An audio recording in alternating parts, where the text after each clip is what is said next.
Chapter 7. Delphine always made time for her trips down to Front Street, to take the air, as she said. She'd come to terms with Rogers' store since that's all we had to offer and gave it a light browsing most afternoons. Like Calinda, she became a landmark. Grand Tower had never seen anything like either of these beings, though as it turned out, Delphine stirred them more. Once she reached flat ground, she moved with wondrous grace under a parasol hanging in points of lacework. The word went round that she never wore the same bonnet twice. This brought every woman in town to the window to see her passing by. She had, in fact, 5 or 6 bonnets, including the new straw ones, but she retrimmed them through the evenings from the bottomless supply of artificial flowers and fruit, grosgrain rosettes, glittering buckles, and feathers Calinda brought from the timber. Front Street was a loblolly down by the landing, and so Delphine had to gather her skirts to keep them clear of the mud. This brought every loafer in Jackson County to the porch of T.W. Jenkins' store, hoping for a glimpse of her ankles. Until the last showboat played Grand Tower that summer, Delphine was the greatest draw in this part of the state, and this Secesh gal strolled a town that was snapping with the stars and stripes of Union flags. She hadn't been gone long when I noticed a knot of women down in the distance one afternoon. They were starting up our hill. Cass and Calinda had taken a dip net down to the river, so I was the only one who saw. I was beating the braided rugs over the porch railing. I'd heard somewheres of ladies with no more to do than call on one another in the afternoons. That didn't sound much like Grand Tower, and the climb alone would have discouraged them from us. Still, here a bunch came, looking for more pathway than they could find. Darting inside, I told Mama. I didn't see surprise in her face, but she grabbed her head to smooth her hair and sent me for her shoes. She'd cast off her apron for a fresh one by the time I got back. She was still cramming her bare feet into the shoes when she heard them on the porch. One of them was Mrs. T.W. Jenkins. Another was Mrs. Manfred Cady and Mrs. R.M. Breeze, the preacher's wife. They looked like 3 of Cass's hens, all feathered out, but suffering in this heat. They were sucking in air to catch their breath. Mama pretended surprised to see them, as if she spent a summer day in her shoes and a fresh apron. "Mrs. Pruitt," Mrs. Manfred Cady said, "it is hot weather and a hard climb, and we are all busy women preparing for war." She fetched up a shuddering breath, and Mama said calmly, "I am up for the day. Myself." "We won't take more than a moment of your time," Mrs. Jenkins said, and in they came, looking around as if they'd never set foot here before. Mama could have shown them into the front room for a breath of fresh air from the river, but she gestured them into chairs around the table. The kitchen hung in the foreign scent of Calinda's pan patate and New Orleans gingerbread baking in the Dutch oven. The whole kitchen was an oven, Mrs. Breeze sighed. "Mrs. Pruitt, we all understand that life has not been an easy road for you to hoe," said Mrs. Cady. Mama's hands were folded before her. "I haven't asked for charity in this town." Her gaze brushed Mrs. Breeze. "What good would it do me?" "Nobody mentioned charity," Miss Cady went on, "and it's nobody's business but your own, who you let out your rooms to or who you take under your roof." Mama clearly saw eye to eye with her on that. "But the tide has turned, Mrs. Pruitt," said Mrs. Cady. "Now our watchword must be, united we stand, divided we fall. I will put it plain, we are at war, in case you hadn't heard. And you've got enemy aliens in your house. We've come in good faith to let you know that you're on thin ice." "And you're giving them succor," Mrs. Breeze chimed, and succor just means shelter or comfort.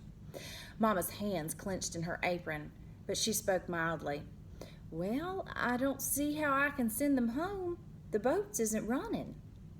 She glanced at the preacher's wife. We weren't churchgoers. For one thing, we'd never had the clothes. Mrs. Breeze had been agog since she got here to see how heathens lived. "Shall I send them down to the preacher for shelter?" Mama inquired. Mrs. Breeze bristled. "I wouldn't have them at the parsonage overnight," she said, about to spit.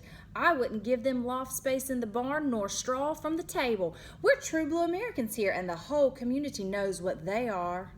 Mama's eyes narrowed. "What are they?" "Why, spies, of course," Mrs. Cady rang out. "One of them's eternally out in the timber surveying the territory for an invasion, they say. And the white one's all over town, getting the lay of the land. She's down there right now." "Spies," Mama pondered. Then they come to the wrong town, didn't they? If we had a secret, you three would tell it." The bonnets quivered and drew closer. They hadn't made that climb to be insulted. "And another thing," Mrs. T.W. Jenkins piped up, "it's enough to gag a maggot to see that overdressed little miss, that Delphine whoever, putting herself on public display. She's switching her skirt tails up and down Front Street even as we speak, and the men in this town is staring holes in her, the brazen little hussy." Mama stroked her cheek. "She's a big city gal," Mama said at last. "She don't know how restless small-town men can get. They say that the porch on your husband's store is about to collapse under the weight of the men watching Delphine go by. I can see how it might be a worry to you." Mrs. Jenkins jumped on that. "If you're insinuating my husband has any interest in that painted-up little floozy, I have only this in answer to you, Mrs. Pruitt. I've held on to my husband, unlike some I could name." The kitchen went dead. You could hear the buzz of a horsefly circling. Then Mama said, "Get out of my house." They'd never been ordered out of anywhere. They bumbled and bumped into one another. Mrs. Cady gave Mrs. Jenkins a look that maybe she'd gone too far. They were at the door when the preacher's wife turned back. "Mrs. Pruitt," she said, speaking low, "as one mother to another, I will have to say my piece. It don't look good, having a son your age, under the same roof, with young women we don't know nothing about, spies or otherwise. It just don't look right." I was next to Mama, standing with her. "I don't reckon my son will be under my roof much longer," Mama said. "You have a son, don't you? Will he be going to war?" "My son? Bertram?" Mrs. Breeze stared. "My land, no. He won't be going to war. He's Why, no, he won't be going." Then they were gone. Mama leaned against the door jamb where we lingered for the air. She smoothed her apron and thought about taking it off to spare it. Then at length she spoke softly. "I work hard not to draw their fire and keep us decent and together. I live and let live. I don't even go down to town if I can send one of you, but it don't signify. They can't let you be. One day they come after you." That was a long speech for Mama. Now in the quiet, I was thinking about Paul and wondered if she was too, but we rarely spoke of him and didn't now. "What'll happen next, Mama?" She stroked her chin. "Well, they wouldn't dare to run Delphine out of town. It wouldn't look good to their menfolk. I have an idea they got it out of their systems." "Mama, do you wish Delphine and Calinda had never come? Would it have just been easier on us to be like it was?" She looked over at me in surprise. I was as tall as she was now.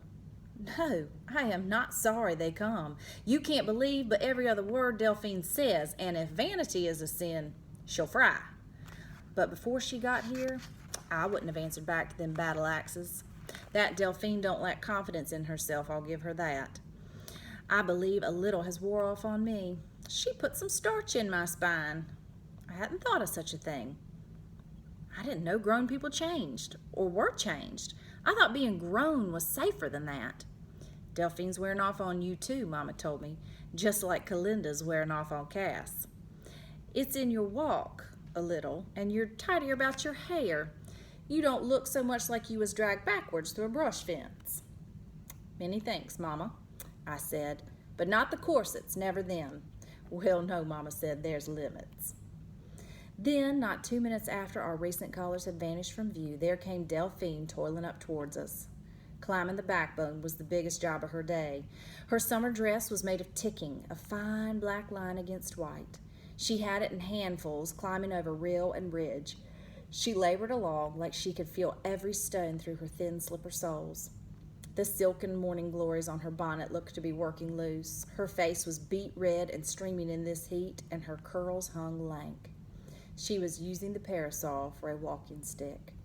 It was a far cry from strolling the pavements of New Orleans, but she kept true to her ways. I glanced at Mama. She was stifling a smile at the sight of all this elegance melting away, and it took something to coax a smile out of Mama. Delphine fetched up at the bottom of the porch stairs, breathing so heavy you'd think she'd been pulling stumps. "Nom de Dieu!" she gasped, and other French words. Oh, my Lord, in the name of God, is what she's saying. Planting the parasol in the ground, she plunged a gloved hand into her reticule. Yes, gloves in this weather, little string ones with her bare fingers sticking out. She pulled up a handbill and shook it at us. A showboat! It comes from somewhere called Muscatine, Iowa, but of course the musicians are from New Orleans. Where else? The Ethiopian Melodias, and drama, and the E.P. Christie Minstrels, and the public is invited to dance at the stage at the conclusion of the program, she quoted. A showboat, and the last one before they are taken off the river. Delphine was almost beside herself. Mama and I saw then how dull her life had been all this time. She was making it so lively for us. So, of course, when the showboat played Grand Tower, we'd go. Mama, too. Our visitors that afternoon had something to do with it. Then Noah dispelled all doubt in the matter. He came home from work that night, lips white with anger. Being Noah, he'd have said something, though I heard him kick at the porch stairs before I saw him. My spine was starchier than before, too, so I trailed into his room, and there I demanded to know what particular burr had gotten under his saddle. He didn't want to tell, and then he did. They run their mouths down there like around the forge, he said, disgusted with humanity. They talk to hear their heads rattle. I'd like to shorten the ears off about 6 of them, maybe more. What for? They say we're sending signals to the south from the light out of our windows. Who? Us, he snapped. They say we're signaling the Confederate Navy out of this house. That is what the lamps are for. He was wrought up for certain. This is talk against Delphine, I said.